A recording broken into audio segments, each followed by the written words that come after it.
Autre surprise de Téhéran, c'est une adresse qu'on m'a donnée. Celle d'un antiquaire. Je croyais qu'en Iran, lui et les siens vivaient cachés comme des Warhol ou des Vasarely. Eh bien non. Hello, bon monsieur. Comment ça va? Ça va bien? Ça va bien. Bonjour. Bonjour monsieur.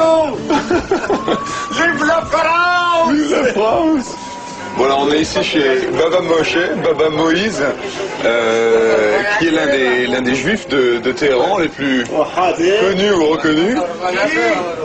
Chi? Vodka! Vodka. Yeah, vodka! Ok.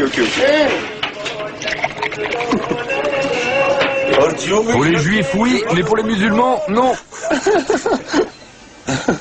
Chin. L'Achraïm!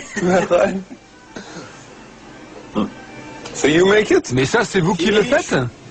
À base de raisin, et c'est fait à la maison. La maison. Dans la maison. Ah, très joli. Bon, il y a de la vodka et des femmes nues, on est clairement dans un autre espace-temps ici à Téhéran, quoi. Bon alors, c'est facile d'être juif à Téhéran ou pas? C'est très bien ici, ils nous laissent en paix. Tout ce qu'on dit, ce sont des mensonges. Ici, on s'amuse avec les musulmans, on rigole ensemble et personne vient nous emmerder. Il ne faut pas que j'aille boire cette vodka devant les mollahs, mais les Iraniens, ils sont géniaux. En fait, pour les juifs comme pour les autres minorités religieuses, les temps ont été durs après la révolution islamique. Aujourd'hui, leur situation s'est nettement améliorée. Est-ce qu'il y a une synagogue ici à Téhéran? In Tehran?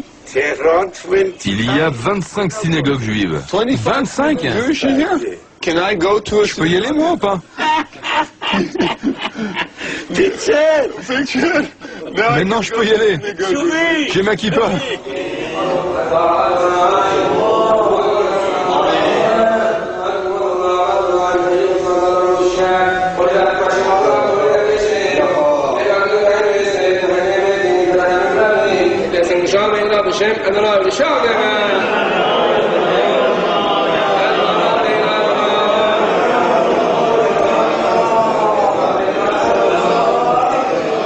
En plein cœur de la capitale iranienne, de la République islamique d'Iran, et c'est bien un endroit où je ne pensais pas porter une kippa. Et c'est absolument incroyable de se dire que dans un pays où le président appelle à la destruction d'Israël, il y aurait une communauté juive. Je suis venu à l'invitation de Siamak Mercedeh, l'un des piliers de la communauté juive de Téhéran.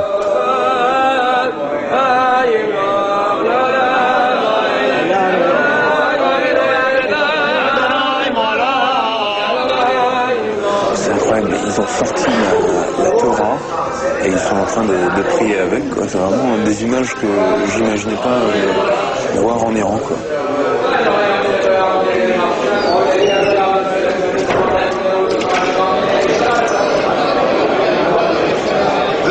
J'ai jamais cru que je rencontrerais un juif iranien. C'est vraiment unique. C'est comment d'être juif en Iran? Vous devez vous rappeler que les Juifs vivent en Iran depuis plus de 30 siècles. Alors ce n'est pas un phénomène exceptionnel. En fait, ce sont souvent les médias qui racontent n'importe quoi.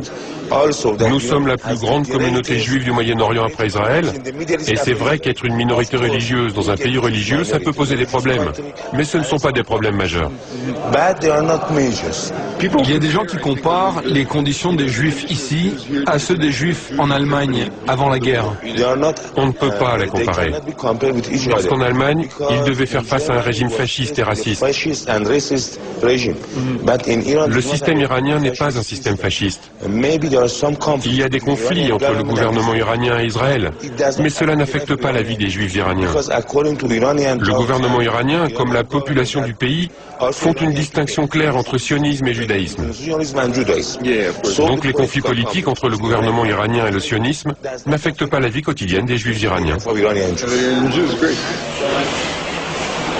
Mais je trouve qu'il y a un peu un mélange entre la culture juive et la culture iranienne, non? Oui. Un syncrétisme.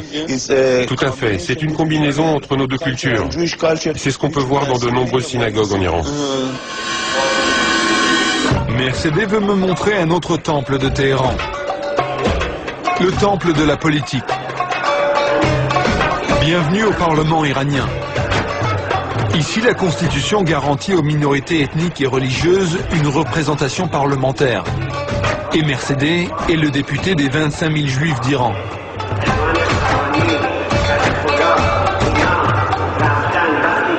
Bon, alors je suis ici dans l'hémicycle du Parlement iranien. Alors, on a beau dire ce qu'on veut sur l'Iran, mais ça reste une démocratie avec ses propres règles, mais une démocratie néanmoins. Et alors, ce qui est très intéressant, c'est que dans tout le Moyen-Orient, le seul autre pays qui est aussi une démocratie, avec ses propres règles, c'est Israël. Mercedes n'a pas sa langue dans la poche. Même si démocratie autoritaire oblige, il ne s'éloigne jamais du discours officiel.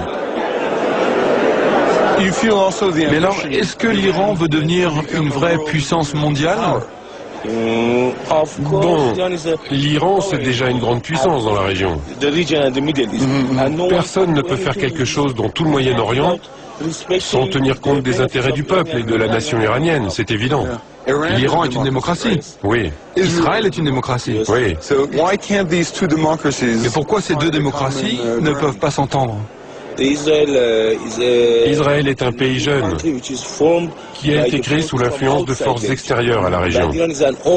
Mais l'Iran est un vieux pays avec une histoire millénaire. On ne peut pas les comparer l'un à l'autre.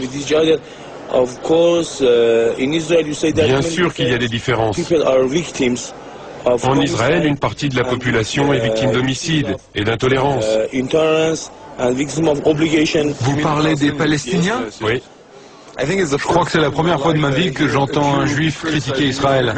Mais ce n'est pas la première fois. Il va vous falloir changer de point de vue. Plusieurs personnes dans la communauté juive critiquent Israël. Noam Chomsky, par exemple.